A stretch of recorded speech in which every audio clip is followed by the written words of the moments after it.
Hello and welcome back to another Understand Your Buyer video. In this video, we're looking at value-based pricing. So what is it? Well, pricing what you do based on what your offering is truly worth and not just what it costs is a surefire way to increase your profit margins and exude confidence in your offering. And by value-based pricing, we mean charging for the result, not charging for your time. So rather than charging 10, 20, 50, £100 an hour to do a certain thing, we just charge for the result, and we don't talk about how long necessarily it's going to take. We charge based on the value that we deliver. How does it work? Well, it works because it implies certainty whilst also presenting minimal risk. The message of, if you pay us X, then you're going to get Y is far more compelling than we charge X and, hopefully we'll get you Y and we'll see how we go. It's a much more direct and definitive. You give me £100, I will give you the result. Charging for the result that you produce and the value of the result tells your buyer or implies to your buyer that you can actually achieve the outcome that they seek because you're talking about it and you're identifying it, and they may well choose you even if you're more expensive than what they anticipated because they're looking for that certainty. Buyers are looking for confidence, certainty, and expertise. There's a default way of thinking where we charge for hours and materials and then just add a little bit onto that to make profit. But the reality is that your true worth doesn't lie in charging by the hour. It lies in charging for your ability to get the result, not just the time and the cost of the materials that you use to get there. And there's that famous adage, it's been attributed to Henry Ford and all these other people, but there's a man who has a factory. The factory stops working, the machinery stops working. He finds somebody that can fix it, and the man comes in, looks at the machine, draws a red X on the machine in a particular spot, gets a hammer, hits it gently with a hammer, and the machine splutters back into life.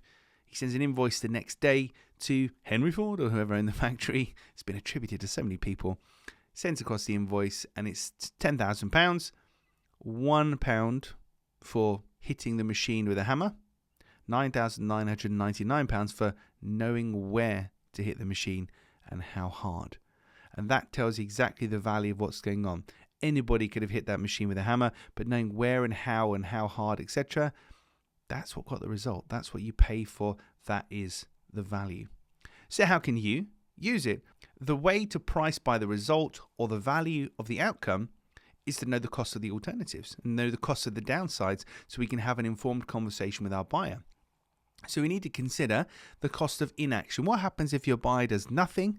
There is a cost to that. So if that machinery was left not running for even a day, there's a huge cost to that, which is probably less than what you're going to charge to actually fix it.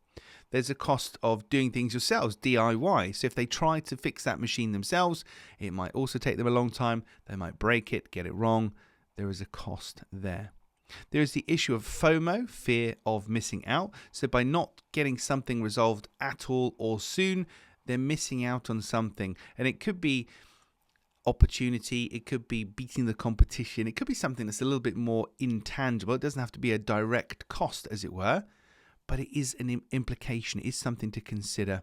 And finally, alternative solutions and competitors. So using you versus using a cheaper alternative or an entirely different solution to solve the problem, there will be consequences and costs involved with that. And you need to understand what they are so you can talk about them. And so I hate the term justify, but you can then justify your price versus the alternatives, the competition, doing it yourself, delaying it, and not doing it at all, not resolving it at all. So that's value-based pricing. When pricing your offering, ignore what something actually costs you to create and focus on what it's worth to your buyer instead. If you charge for the result rather than your time, you will end up making more money and you'll attract more buyers because they'll have more confidence that you can actually deliver the result. Well, that's it for another Understand Your Buyer video. And if you like this kind of stuff, then you'll definitely like the book, which you can buy at understandyourbuyer.com.